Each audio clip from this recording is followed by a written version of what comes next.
Good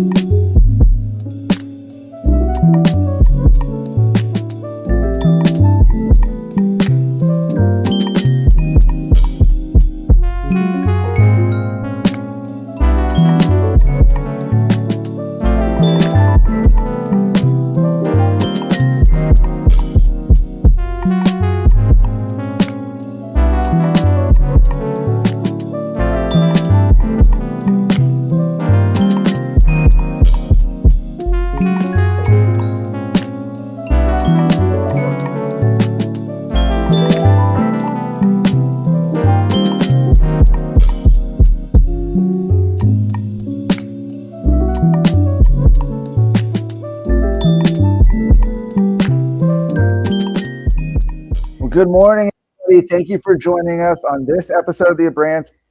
I'm Brandon Waltons here with Michael Quinn Sullivan as we are now officially done with the legislative session. Can you believe it? 140 days come and gone. Yeah, Gideon Tucker, the New York State judge back in the 1800s, wrote, "No man's life, liberty, or property is safe when the legislature is in session." We now have like 587 days, more than likely, until the legislature comes back on January 12th of 2027.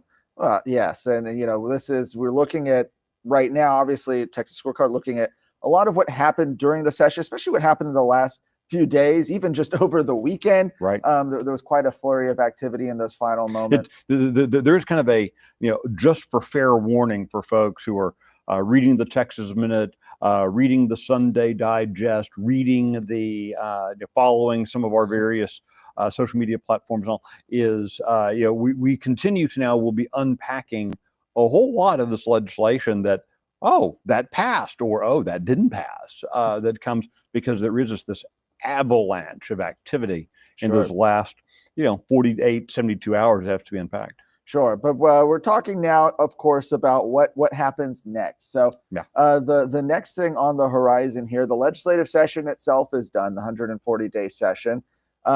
First off, I think the question we get all the time that I want to address right off the bat is people always asking, well, is there going to be a special session? The answer right now is, I don't know, but it doesn't really seem that likely at the moment. Yeah, there's really only one issue that Greg Abbott seemed to be pushing the hardest for that isn't completely done, and that's bail reform. Mm-hmm. But even in that, he got a pretty big item out of it, and so it just doesn't feel like the governor wasn't banging the drum on bail reform during the regular session the way, for example, he was 2 years ago about school choice. Mm-hmm. I think every single person knew Greg. You got to remember, Greg Abbott's a judge. That's kind of, everyone runs home to mama. Everyone kind of does what they, what they are, and he's a judge. That's a very, very wherever you like or dislike about him, he's very thoughtful. He's very careful. He moves kind of through a process, and as a result, you don't see Greg Abbott doing kind of rash, surprising things. So that may be annoying to some people at times. Oh, I wish he'd be more surprising about things. It's not to say he can't call a special session. He just has not indicated not in any way publicly that's in the offering. So I think that folks who are hoping, dreading, whatever it might be, a special session, it would be on the issue of bail reform.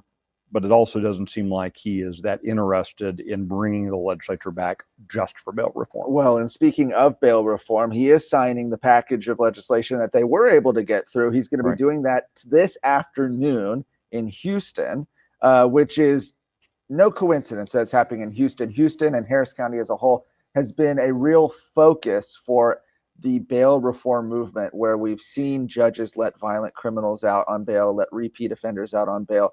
Sometimes for years on end, committing multiple additional violent crimes. Right. And in some cases, right, on these recognizance bonds, right, where they essentially pay no bail and they just get let out. This has been a problem in big cities really across the nation, but Houston has been a focal point for that.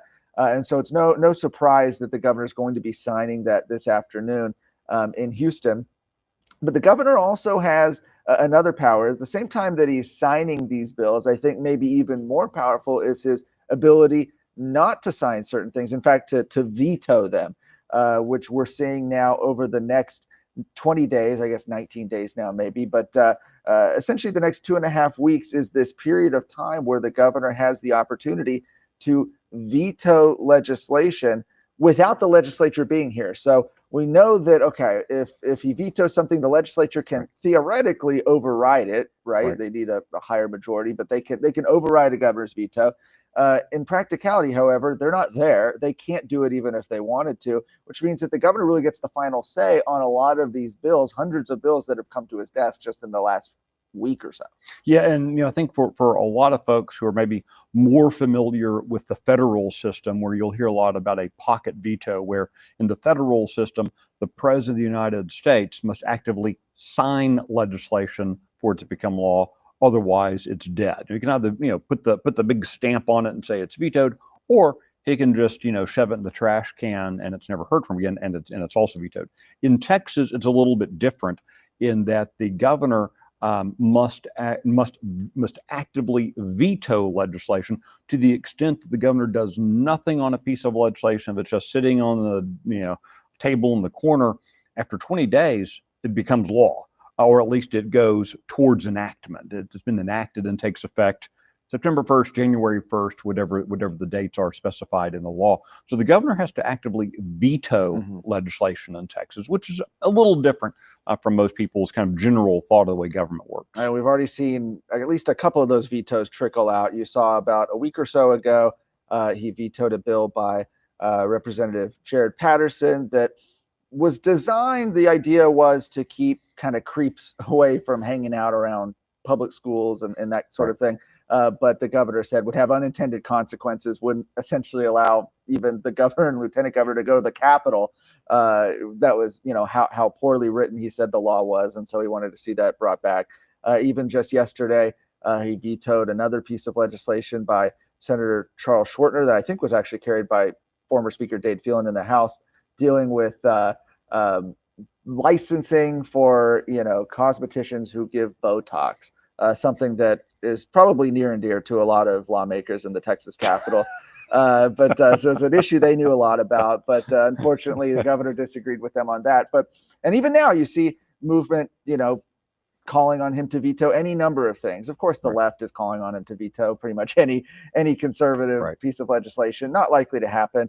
There is, certainly you've seen a movement of people saying that they want him to veto SB3, which is the THC ban. But you've also seen this group of lawmakers now, and I'll be writing about this actually today, so it's a little bit of a preview.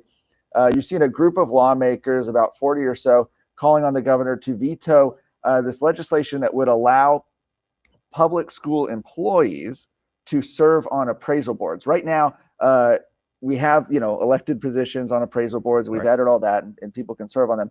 But public school employees are not allowed, as are any government employees, right? The idea being that it's a conflict of interest. Well, the legislature passed a bill that would allow public school employees, teachers, et cetera, to serve on these boards.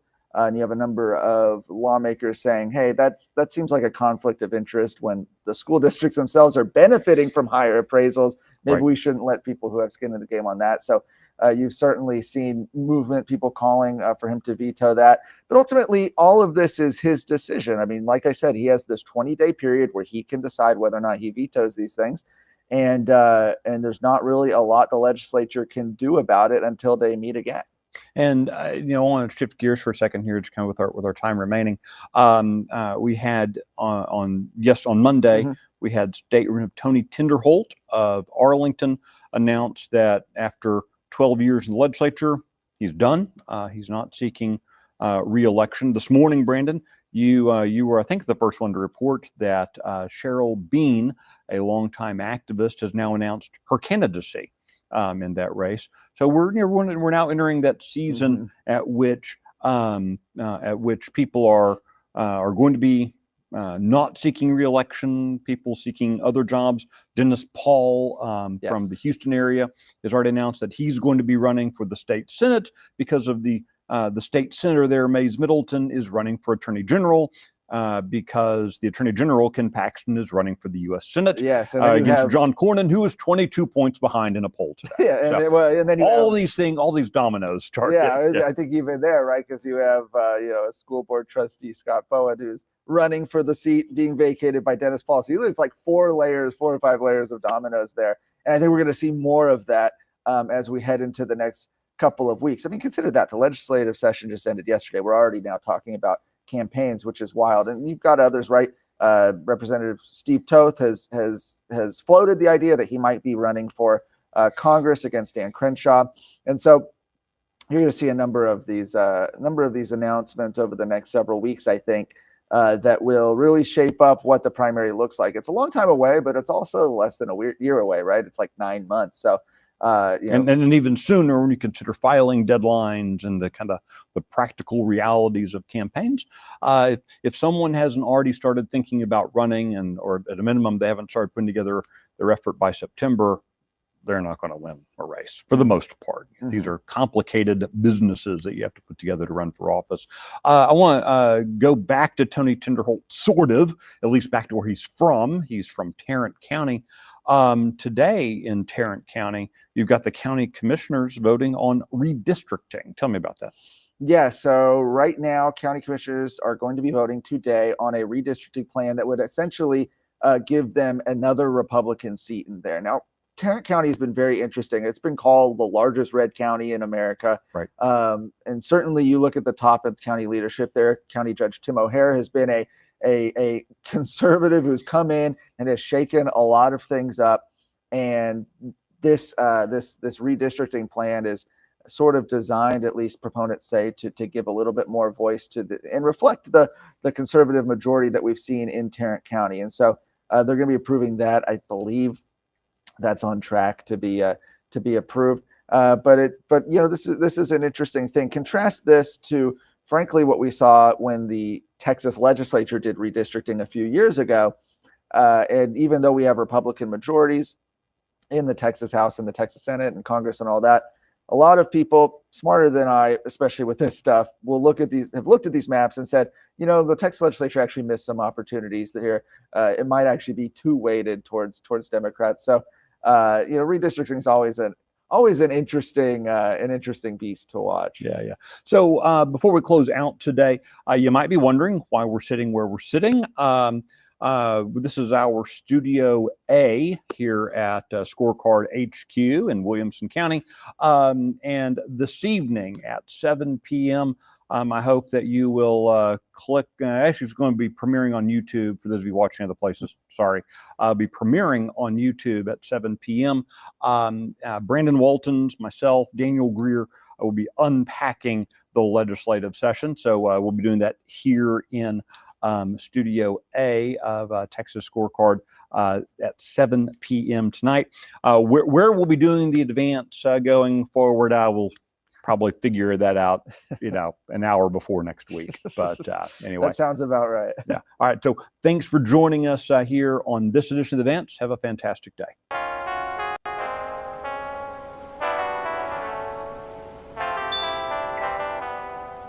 No. Yes, they were.